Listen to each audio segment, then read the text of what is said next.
দ্বিতীয়বারের ককরোচ জনতা পার্টির আন্দোলন কি আরও বেশি ভয়ঙ্কর? প্রথম আন্দোলনে ভারতের শিক্ষামন্ত্রী ধর্মেন্দ্র প্রধানকে পদত্যাগ করতে বাধ্য করা হয়েছে। এবারের আন্দোলনে কি স্বরাষ্ট্রমন্ত্রী অমিত শাহ এমনকি প্রধানমন্ত্রী নরেন্দ্র মোদীকেও পদত্যাগ করতে বাধ্য করা হচ্ছে? তাই তো মনে হচ্ছে আন্দোলন আজ দেশ জুড়ে মাথা চারা দিয়ে উঠেছে। বিবেকানন্দ বলতেন, চালাকি করে মহৎ কাজ করা যায় না, বুদ্ধি করে সরলতা বেশিক্ষণ দেখানো যায় না। তাই যে প্রমাণিত হয়ে চলেছে। ভারতের প্রধানমন্ত্রী নরেন্দ্র মোদী আজ হারে হারে বুঝতে পারছে যে এত চালাকি করে, এত বুদ্ধি করে সরলতা দেখিয়ে নিজেকে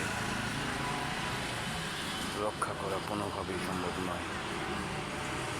কারণ ভোট যুদ্ধে যতই চালাকি করা হোক, এমনকি সুপ্রিম কোর্টের নির্দেশ অমান্য করে, অর্থাৎ ইলেকশন কমিশন অ্যাপয়েন্টমেন্ট কমিটিতে সুপ্রিম কোর্টের নির্দেশকে রাখা বাদ দিয়ে নতুন আইন করে যা খুশি তা করেও, ইলেকশন কমিশন নিয়োগ করে যা খুশি তা করার মাধ্যমে সরকার গঠন করলেও এখন কি রাজ্যগুলিতে কি কেন্দ্রে সরকার ধরে রাখাই বড় মুশকিল হয়ে পড়েছে। চতুর্দিকেই ভোট চোর, গদ্দি চোর, গলিগুলি মে চোর হ্যায়, নরেন্দ্র মোদীর চোর হ্যায়। কী চলছে? এমনটাই কি ভারতবাসী আশা করেছিল? এত করিশ্মা দিকে নরেন্দ্র মোদী 2014 সালে ক্ষমতা আসার পর বেশিরভাগ ভারতবাসী মনে করেছিল যে না, নতুন সমাজ গড়ে ভারতবর্ষ নতুনভাবে গড়ে উঠবে। কিন্তু ভারতবাসী যেন আরও ন্যাক্কারজনকভাবে এগিয়ে চলেছে, যা কোনোভাবেই ভারতবাসী সইতে পারছেন না। এমনকি আজ জেন আলফা সবাই মাথা চারা দিয়ে উঠেছে। নরেন্দ্র মোদী বুঝতে পারছেন এখন কী অবস্থা।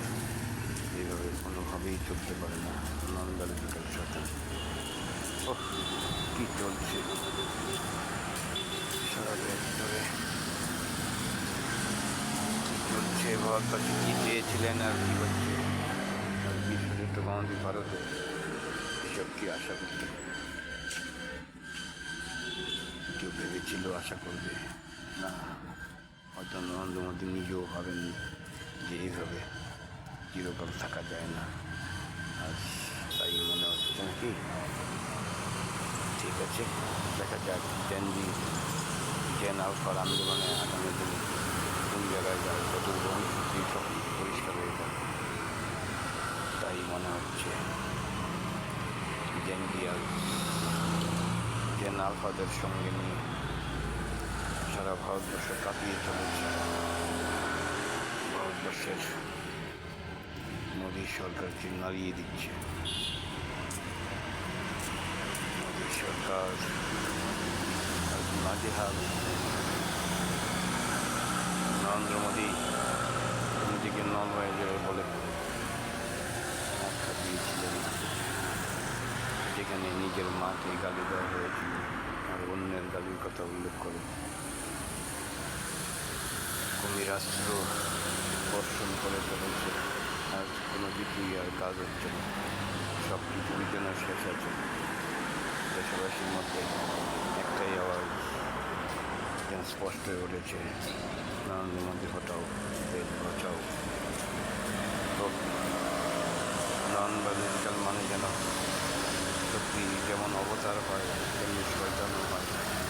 তাই তারাতে আজ মানুষ যেন যৌথ এবং ছাড়নিতেও দ্বিধাবোধ করছেন না, এমন এক অবস্থায় নরেন্দ্র মোদী